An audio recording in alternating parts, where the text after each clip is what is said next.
Hello friends, welcome to another video on this channel Make MBBS Easy. Today's topic is peptic ulcer, which is the most common diagnosis of upper abdomen pain. We'll talk about how peptic ulcer is caused, its pathogenesis, investigation to be done, and treatment of choice, both medical and surgical. And if not treated, what will be its complication occurs further. So let's talk about the peptic ulcer or peptic ulcer disease. So what is a peptic ulcer disease? It means an ulcer in the gastrointestinal tract. Ulcer means a break or breach in the lining of the mucosa with appreciable depth, which may include involvement of the submucosa. And it is one of the disease of the stomach and duodenum. Incidence of peptic ulcer are in male it is 12% and in female it is 10%. Then what are the sites of peptic ulcer? It is the duodenum, which is the most common, and in duodenum's first part is the most common part of the peptic ulcer. Then comes stomach, lesser curvature. In stomach, if it is in the body, then it will be known as proximal ulcer, and if it is in the antrum or angulus, it will be known as distal ulcer. Another site is gastroesophageal junction and anastomotic site of surgical resection with multiple ulcers. Look at the diagram.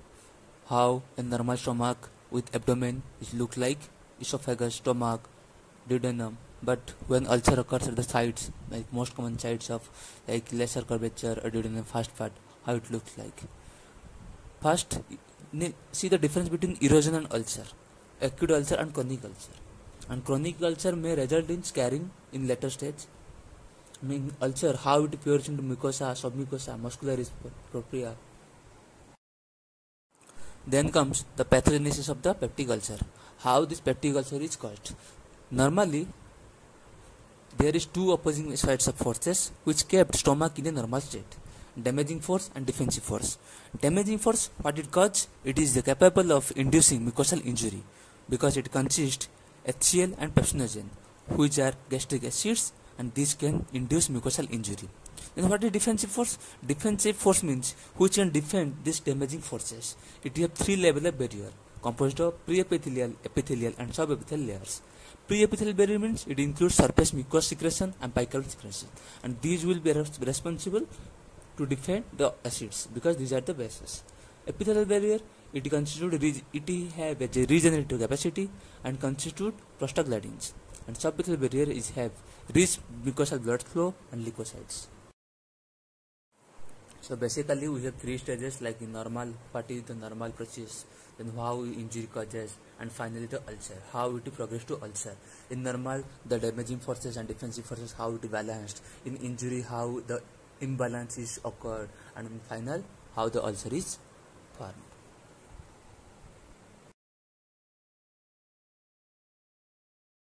So if the normal process is that defensive balance force, then what will be the pathogenesis of peptic ulcer? So there will be imbalance between the two opposing forces in the stomach. So what will occur?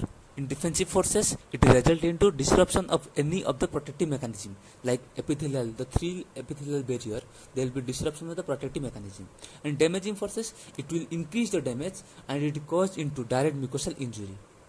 And these all mechanisms can also cause in chronic gastritis.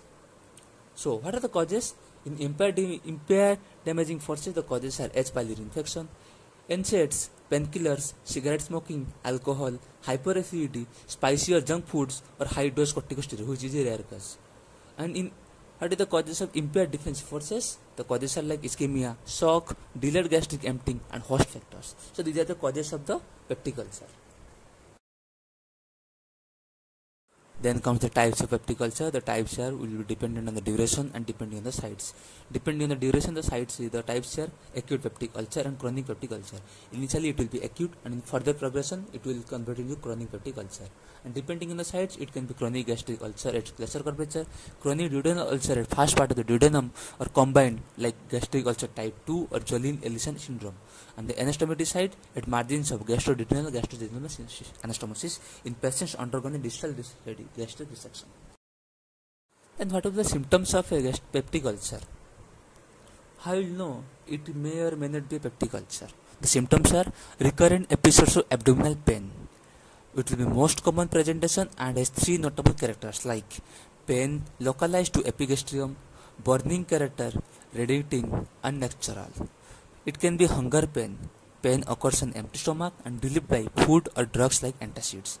If untreated, the pain tends to occur in episodes lasting 2 to 8 weeks. Between episodes, period of remission is there.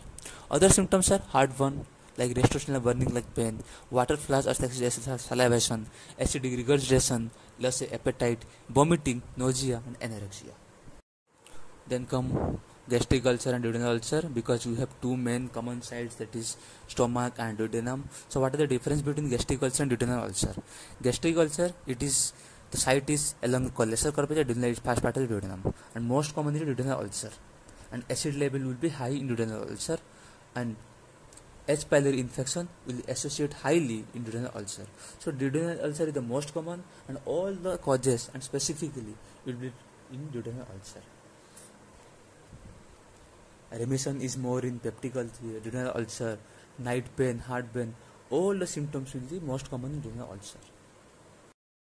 And chronic peptic ulcer, if the acute peptic ulcer is not treated, then it will be converted into chronic peptic ulcer. So what are the classification of gastric ulcer? 5 types. Type 1 is primary gastric ulcer on the lesser curvature in the antrum near the junction of oxygenating cells and central mucosa. Type 2 is the gastric ulcer with duodenal ulcer associated with hyperacidity. Type 3 is the peripyloric canal ulcer. Type 4 is high gastric ulcer less than 2 cm from the esophageal junction, and type is NSAIDs induced gastric ulcer. So type 2 and type 3 both will be associated with hyperacidity. Then comes the complication of peptic ulcer. If the peptic ulcer is not treated, what will the complication occurs further? In acute conditions, it can be upper GI bleeding or hemorrhage, which is of 20% cases, perforation of ulcer seen in 6 to 7% of the cases, and it can be hematemesis or melena. In subacute cases, it can be result into residual abscess. In chronic conditions, it can be gastric out obstructions, tip or deformity, hourglass contracture of the stomach, pancreatitis, and malignant transformation or carcinoma of the stomach. Then what are the investigations to be done for the diagnosis of peptic ulcer? The first is the endoscopy, which is most sensitive and specific for ulcer disease of the upper GIT. Typical locants will be seen in endoscopies duodenal bulb and lesser curvature stomach. Advantages of endoscopy is the direct visualization of the mucosa, and the ulcer biopsy can be taken to rule out malignancy or H. pylori infection. Second is the esophagogastroduodenoscopy (OGD) for both therapeutic and diagnostic purposes. Barium Mill study. Third is the endoscopy ultrasound for malignancy.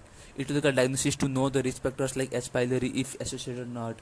Test for H. pylori are microscopy examination, serology, culture, urea breath test, rapid urease test, stool antigen test, PCR test, and last is the serum gastrin and gastric acid analysis.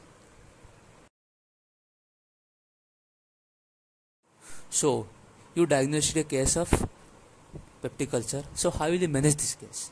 You can manage this by general methods like avoid cigarette smoking, avoid alcohol taking, aspirin, and painkillers like NSAIDs. No specially dietary advice necessary, and in medical treatment, acid neutralizing or inhibitory drugs, H. pylori reduction treatment, and if not treated by medicines, then surgical treatment is done. So what are the medicines used in the peptic ulcer disease treatment? Antacids. Antacids can neutralize the secreted acid, so used for symptomatic relief of dyspepsia. Commonly used antacids are combination of aluminum hydroxide and magnesium hydroxide, calcium carbonate and sodium bicarbonate. But nowadays it is rarely used. And next comes histamine H2 receptor antagonist or blocker. It can inhibit acid and pepsin secreted by blocking H2 receptor. Drugs are cimetidine, ranitidine, famotidine, and nizatidine. And duration of treatment of H2 blocker are for duodenal ulcer it is for 4 weeks, and for gastric ulcer it is for 6 weeks, with further treatment if necessary. Then comes the most common used drug, that is PPI, proton pump inhibitor. It enters the acidic parietal cells, then protonated and trapped within the acidic environment, bind covalently with H plus and K plus ATPase enzyme, and potentially inhibit all phases of gastric acid secretion by the proton pump. So what is PPI done? It inhibits all phases of gastric acid secretion by the proton pump. Drugs are omeprazole, pantoprazole, esomeprazole, rabeprazole, and lansoprazole. The advantages of using PPI is it is superior in healing rates, shorter healing time, and faster relief of symptoms compared to H2 blocker. And next come the cytoprotective agents like sucralfate, bismuth containing preparation, and prostaglandin analog.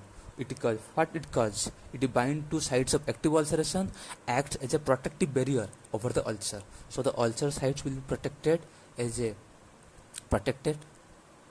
the cytoprotective agent. Those increases the mucosal defense and repair. Then come the treatment of H. pylori infection. If the peptic ulcer caused by H. pylori investigated by the H. pylori infection test, then how will you treat? The advantages of infection treatment is it reduces the risk of recurrence of ulcer. So what are the H. pylori reducance therapy? Types of therapy: two: triple therapy and quadruple therapy. In triple therapy you can use PPI, clarithromycin and amoxicillin, and if not, another options are PPI, clarithromycin and metronidazole.